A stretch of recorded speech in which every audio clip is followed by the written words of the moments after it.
සති දෙක තුනකට කලින් පොඩි අවාසනාවන්ත සිදුවීමක් සිදු වුණා අපේ වාර්ඩ්‌ට. අපි දැක්ක ඒක කාන්තාවක් නතර වුණා සතිය මං හිතන්නේ බබා හම්බෙන්න සති 36ක් වගේ බබා හම්බෙන්න කිට්ටුව ස්වාමි පුරුෂයා පහර දීලා තුවාල වෙලා ඉතින් බොහොම නිප තත්ත්වයක් ආවා. ඒ වගේ මෙයාගේ මානසික තත්ත්වය බොහොම වැටලා තිබුණේ. ඉතින් මං හිතුවා ඒ ගැන පොඩ්ඩක් කතා කරන්න අපේ ආදරණීය ස්වාමි පුරුෂයන්ට.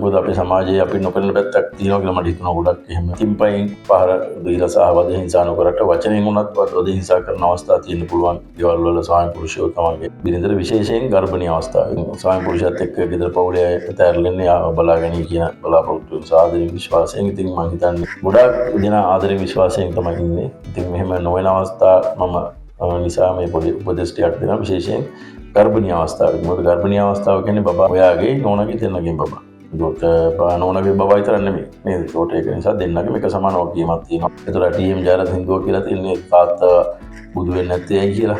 අම්මා විතර බුදු වෙන්නේ කියලා. ඉතින් තාත්තාගේ ආදරය ගැන සින්දුවත් ගොඩක් තියෙනවා. මම දන්නවා තාත්තාට ගොඩක් ආදරේ මගේ ළමයින්ට. ඒකට ළමයින්ට ආදරේ ඒ ගර්භණී අවස්ථාවේදී විශේෂයෙන් ආදරයෙන් කරුණාවෙන් නෝනාට සලකන්න. මොකද වචනේ සැර වචන කෑ ගහන බණින ඒවා බබාට ඇහෙනවා. ඒකට බබාට දැනෙනවා ඒවා. දැනිලා බබාගේ මානසිකත්වය විකෘති වෙලා එයා හොඳ ළමෙක් නොවෙන්න පුළුවන්. බබා බඩට එළියට ආවට පස්සේ බඩේ. මොකද එයාට අම්මට කරදර කරන ඒවා කෑ ගහන ඒවා එයාට තේරෙනවා දැනෙනවා. ඒක නිසා පුළුවන් හැම අවස්ථාවෙදීම හොඳට කතා කරන් තරහගෙත් වැඩි කෑ ගහන්න නැතුව පැත්තකට වෙන්න. මොකද ඒ ගර්භණී අවස්ථාවේ අපහසුයෙන් ඉන්නේ. ඒ කියන්නේ සාමාන්‍ය තත්ත්වයක නෙමෙයි. ඒකට එයා මානසිකව ටක් ගාලා වැටෙන්න පුළුවන්. ඒකට ඒ වගේ මේ ඒවා බබාට දැනෙන්න පුළුවන් ගොඩක්. ඔයා කෑ ගහන බණින. ඒක නිසා විශේෂයෙන් අතින් පයින් ගහන එන බොහොම අඩුයි.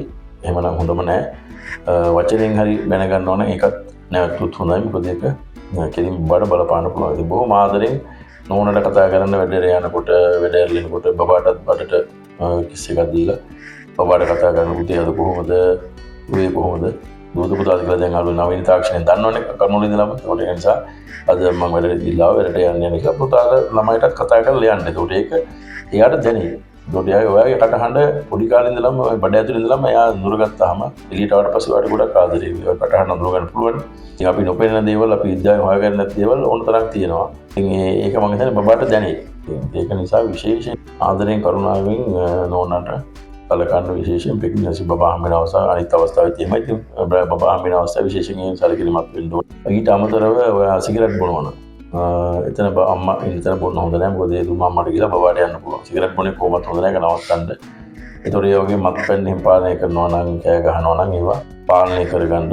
පොදේ වලින් මනස වෙනස් වෙලා කෑ ගහන්න පොඩි උස්සු බරදකට සැර වචන කියන්න පුළුවන් නෝනට. ඒතකොට නෝනා විශේෂයෙන් දුක් වෙනවා නම් සහ අඬනවා නම් පශ්චාත්තාප වෙනවා නම් ඒවා බබාට දැනෙනවා. ඒතකොට බබාගේත් මානසිකත්වය ඒ වගේම වෙන්න පුළුවන්. ලොකු වුණාම එයා මනසින් සෞඛ්‍යමත් බබෙක් නොවෙන්න පුළුවන්. ඉතින් අර ඒ ටීඑම් ජයරත්නගේ සින්දුවේ තියෙන ඒක නිසා තාත්තගේ ආදරය ගැනනේ. ඒක නිසා තාත්තා අම්මා වගේම බබාට ආදරය වෙන්න ඕන. මොකද තාත්තනේ බබා බලාගන්නේ ඔක්කොම වියදම් කරන්නේ.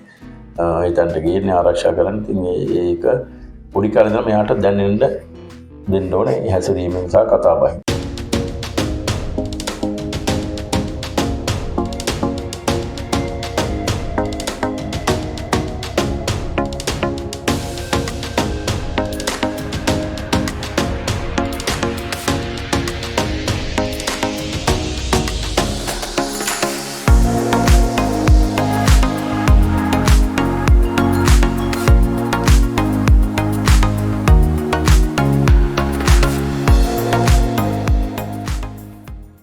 ඊට අමතරව වැදගත්ම දෙයක් තව කියන්නේ විශේෂයෙන් ඔය ක්ලිනික් යනකොට සහ අපේ විශේෂඥ වෛද්‍ය ක්ලිනික් යනකොට පුළුවන් හැම අවස්ථාවෙදිම නෝනත් එක්ක එන්න. ඒකට ඒක යට ආරක්ෂාවක් සහ යට ඒක ශක්තියක් වෙනවා. බබාටත් ඒක දැනෙනවා. ඉතින් ඒකට ගොඩක් ලෙඩ මානසික ලෙඩ අඩු වෙනවා අම්මගේ. ඔය ප්‍රෙෂර් එකට එන ඒවා විවිධ ලෙඩ වලට මානසික තත්ත්ව බලපාන්න පුළුවන්. ඒකට දැන් ස්වාමියා හැම වෙලාවෙම හැම වැඩක්ම අතහැරලා මගේ ක්ලිනික් එකට එනවා, මාත් එක්ක එනවා, බබා මොකද කියලා ස්කෑන් එකෙන් බලනවා.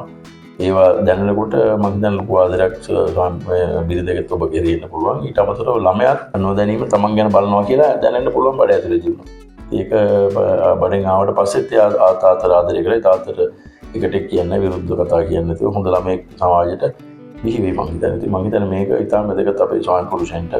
ගොඩක් අය මම දැකලා තියෙනවා ස්වාමි බිරිඳගෙන බොහොම ආදරය කරනවා. ෆයිල් එක අරන් ඇවිල්ලා ඒ ස්කෑන් එක ආදරෙන් බලලා සමහර අය වීඩියෝ කරනවා ස්කෑන් කරනකොට බබා දඟලන එක සද්ද අහනවා බබාගේ සතර හෘදවස්සේ සද්ද අහනවා. ඉතින් ඒ වගේ අපි දකිනවා ඒවා. ඉතින් මේ තව තවත් වැඩි වුණොත් හොඳයි ඒකයි මම කියන්නේ. ඉතින් ඊට අමතරව විශේෂ කාරණා මට කියන්න ඕනකම තියෙනවා.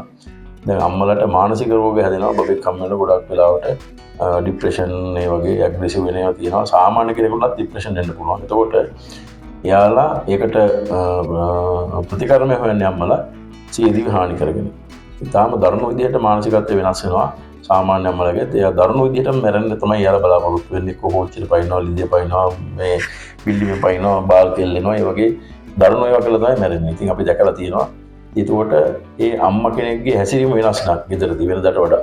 කතා කරන්නේ මුල්ලට ලාඬනවා, කන්නේ ගොඩක් ලෙඩ කියනවා අඟපය රිදෙනවා රම කියන নানা ප්‍රකාර ඒවා කියනවනම් මෙයා සාමාන්‍ය නැහැ. ඒකට ඒ වලට කරන්න තියෙන්නේ වහාම ස්පිතාලට ගෙනල්ලා නාරිය ප්‍රසව විශේෂඥ වෛද්‍යවරයෙක්ගේ වාටුවට නතර කරන. ඒකට අපි බලලා මානසික ડોක්ටර්වරු දාලා බේද දෙනවා. මොකද අපි දැකලා තියෙනවා මේ මානසිකත්වය වෙනස් වුණොත් අම්මා කෙනෙක් අම්මට තේරෙන්නේ නැහැ මට නිකන් සමානසිකව ડિප්‍රෙෂන් තියෙනවා මට අසහනය තියෙනවා එහෙම කියලා අම්මට තේරෙන්නේ අම්මට හිතෙන්නේ මේකෙන් ගැලවෙන්න ඕන කියලා. ඒ ගැලවෙන යහවැඩක මාර්ගය තමයි සීදී හානි කරගන්න. ඉතින් ඒක දකින්නේ වටේ තියෙන කට්ටිය. ඒකට තමන් මහත්යම නැත්නම් මහත්යගේ අම්මා මහත්යගේ ගෙදර අයට කියලා තියෙන මේ හැසිරීම වෙනස් නම් පටාස් ගාලා ඔයාලා ඉතින් ස්පිරිතාලට ගෙනල්ලා නතර කරගන්න වෙන බේත් කර ගිහලා හරියන්නේ නැහැ. මම හිතන්නේ ස්වාමි පුරුෂයන්ට ස්වාමියන්ට යම් පණිවිඩයක් ලැබෙන්නේ නැති.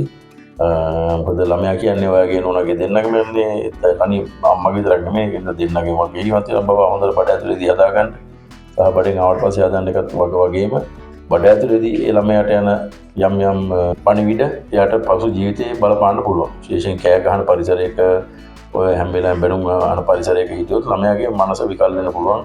ඔබ හමුවනට පස්සේ ඉතින් ගොඩක් වෙලාවට ඔය ආගමික ධර්ම දේවල් වලට මේ සද්ද පිරිත් හරි මොනවා හරි ආගමික දේවල් අහන්න සලස්වන්න බඩේදී හොඳ ඉදිරියට කතා කරන්න ළමයට කතා කරන්න. මම හිතන්නේ මේ වගේ යම් පණිවිඩයක් ඔයාලට ලැබෙන්නේ නැති පණිවිඩයක් සමාජයට යන්න කියලා මට හිතෙනවා. ඉතින් අපි මේ වගේ නැවත මේ වැඩසටහනකින් හම්බෙමු. ඔයාලට බොහොම ස්තුතියි. සුබ දවසක්.